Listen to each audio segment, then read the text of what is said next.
어제 인천 부평에서 승용차 돌진 사고로 크게 다친 모녀가 중환자실에서 치료를 받고 있습니다. 여전히 의식을 되찾지 못하고 있다고 하는데요. 사회부 취재기자 연결해서 자세히 알아보겠습니다.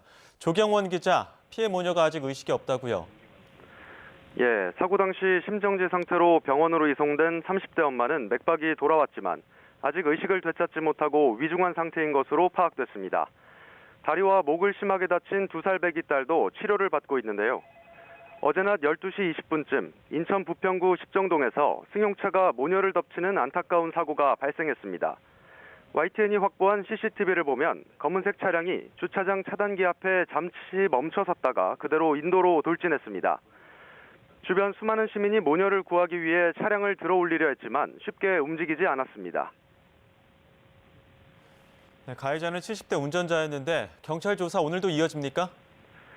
아닙니다. 경찰은 어제 70대 운전자 A씨를 상대로 2시간가량 조사를 진행했는데요.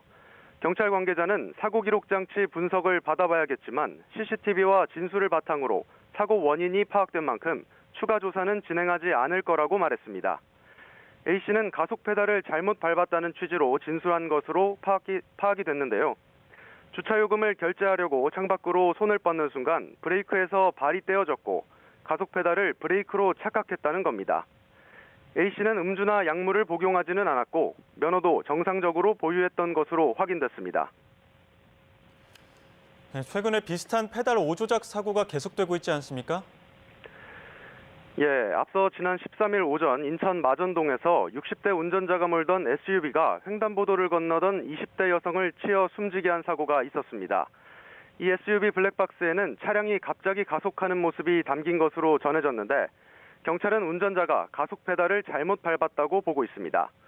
같은 날 경기 부천 제1시장에서는 1톤 화물차가 돌진해 21명의 사상자가 발생했는데 60대 운전자는 당시 가속 페달을 잘못 밟았다고 인정했습니다.